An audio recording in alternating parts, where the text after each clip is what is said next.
Every year we get an updated iPhone Pro, and every year we talk about how the iPhone isn't that different from last year. Faster chipset, new camera features, but nothing drastically different. We usually have the same design with the same build materials, more of the same, small changes. Well, this year, Apple went all out and completely changed the iPhone. Okay, maybe they didn't completely change the iPhone, but seriously, Apple actually made more changes this year to the iPhone than they have in previous years. And some of these changes are actually good, and others I'm not that happy about. But let's get into that. Let's talk about the design, because I think that's where Apple made most of their changes to the iPhone 17 Pro and Pro Max this year. Instead of titanium, which Apple just 2 years ago was so proud of and showed off as this all new material that was gonna make the iPhone so much better, they're now back to aluminum, which in my opinion is a downgrade. Titanium is better than aluminum. You just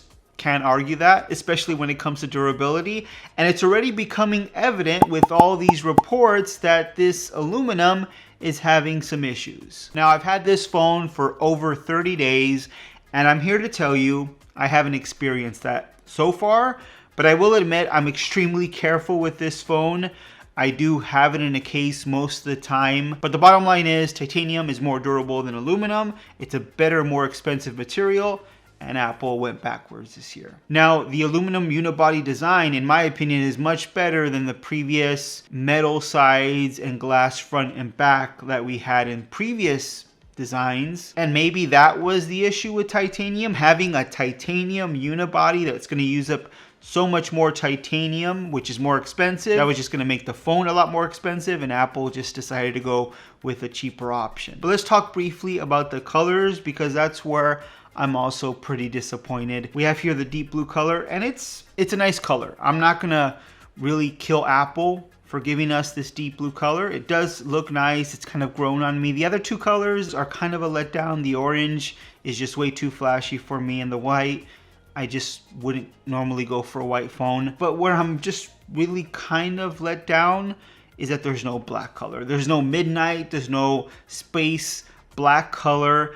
And I'm assuming maybe Apple knew about those scratches and chips, and it was just much more visible on a darker color, and that's why we don't see that here, at least for the 17 Pro and Pro Max, until Apple can kind of fix some of those issues, and maybe they'll release that on the next iPhone model. That's just my kind of reasoning, my thought process. I have no idea if that's actually true. I just find it strange that we don't have a black color here. We only have 3 colors to choose from, and one of those is not a midnight or a black color. Kind of strange, but it is what it is. But as far as the look of the phone, I do like it better than the previous iPhone 16 Pro and Pro Max. The camera plateau looks nice, and the two-tone look of the back glass with the aluminum unibody, I think it just looks nicer in my opinion. It's still a heavy phone. In the hand, you'll notice that this has some weight to it, which isn't a bad thing, but if you're used to a lighter phone and you come to something like this, it is noticeable. I like that the aluminum has this kind of matte finish to it, so fingerprints aren't really an issue on this phone, which is always great, especially if you use your phone without a case. And I would say that there's enough different here that this actually feels like a new iPhone. Nothing drastic, this is still an iPhone, but more changes than we're probably used to in the past. At least more changes than we've had in a long time.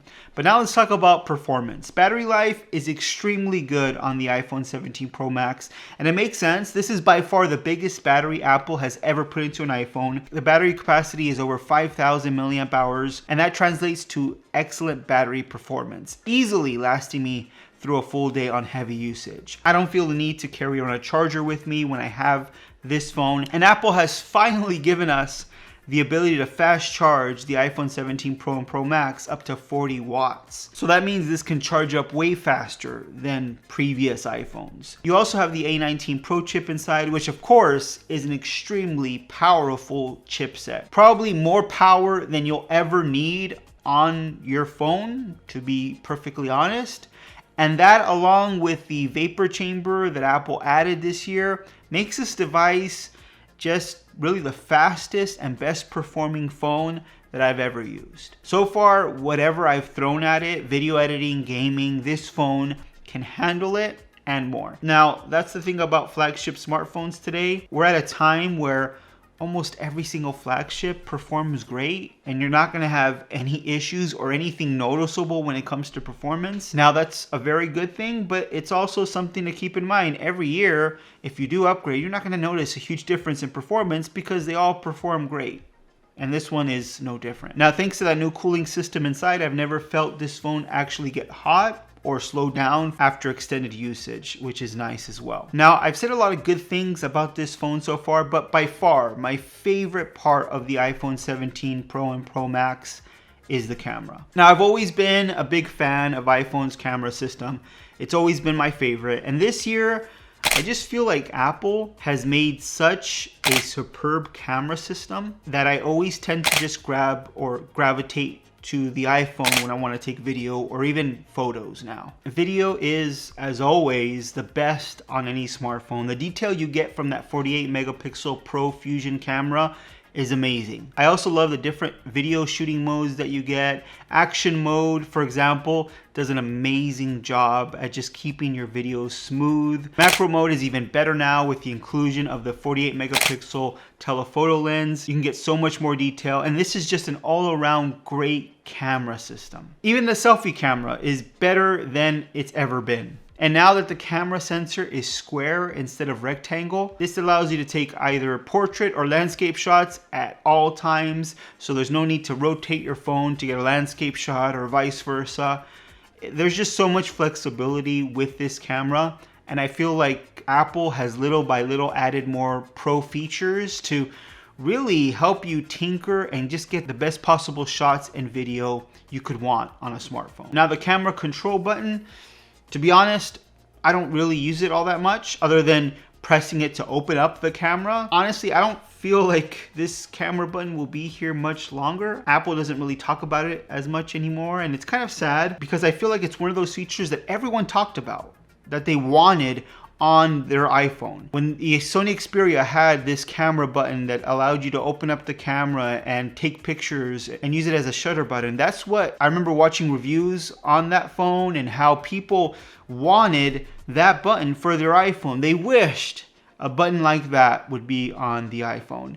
Now it's here and nobody uses it. It's kind of a shame. But when it comes to the camera, by far my favorite camera system so far that I've used, and I can't recommend it anymore. So 30 days later, the iPhone has proven to be a solid smartphone. It literally checks every single box you could want on a flagship smartphone, in my opinion. And speaking of checking every single box you could want, what if your office chair could do that? Let's face it, one of the most important tools that we use every day is your smartphone, but it's also your chair. So why would you settle for a chair that's subpar? That's where the sponsor of today's video comes in. OKUP makes high quality furniture, including office chairs and recliners, but the office chairs they sell is unlike anything I've ever used. Have you ever had an office chair that you wanted to use to just relax in? Like you would rather sit in that office chair than on your sofa or other recliner?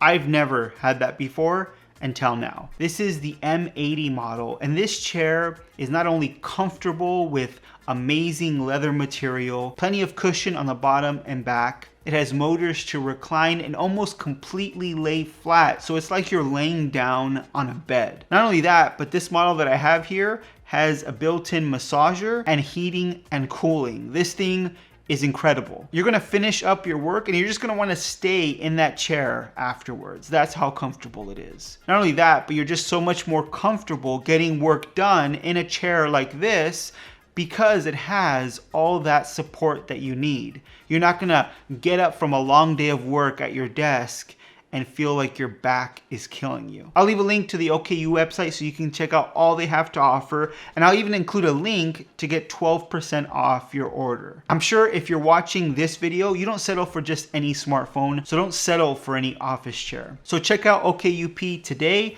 and thank you for sponsoring today's video. But back to all the boxes that this phone checks off. Performance, check. Design, check. Not too drastically different, but it's a nice design, and I like that Apple did something different this year. Camera, check. It's my favorite camera system on a phone as of right now. Display, pretty much the same display as last year's iPhone 16 Pro Max, but that's not a bad thing. ProMotion 6.9-inch display. It's a top-notch display without the notch. Speakers, I honestly don't know how Apple does this with their speakers, because this continues to be the best speakers on any smartphone that I've used, or at least that I've used in a long time. They're loud, they're clear, they're excellent. So all of this just sounds great with the iPhone 17 Pro Max. So where is the drawback? Well, I would say this phone is just kind of boring. It's a great iPhone in almost every single area you can think of. And so is the iPhone 15 Pro, and so is the iPhone 16 Pro and 14 Pro before that. They were all great when they were released in all those different areas. There was some changes that I welcome, but it's still, all in all, just an iPhone. That's why I honestly feel the iPhone Air is a more interesting device this year to more people, because it's different, it's new, it has a fresh design. It's honestly worse in so many areas, and there's a lot of reasons why it's not a good value, but that doesn't change the fact that I feel like more people are interested in the iPhone Air. So 30 days later, this is still one of the best iPhones, or smartphones for that matter, you can buy. But the honeymoon is kind of over, and I'm wishing this phone had more things that were interesting, like a folding display. That would be amazing. I know a lot of people don't like folding displays. I do, and that just makes for a way more interesting phone. And hopefully that is coming soon. There are rumors that Apple is developing a folding phone, and it might be releasing next year. We'll see. But until then, yes, this is a great smartphone, something you should definitely consider. If you don't want anything too different or exciting, and you just want a solid smartphone that's gonna do everything that you need it to do, the iPhone 17 Pro Max is where it is. But what do you guys think about the iPhone 17 Pro Max? If you own this phone, are you starting to feel the same thing that I'm feeling so far 30 days later? Let me know with a comment down below. If you like this video, please give it a thumbs up. If you want to see more videos just like this one on tech news, reviews, and opinions, make sure you subscribe to the channel so you don't miss any of our new videos, and I'll see you on the next one.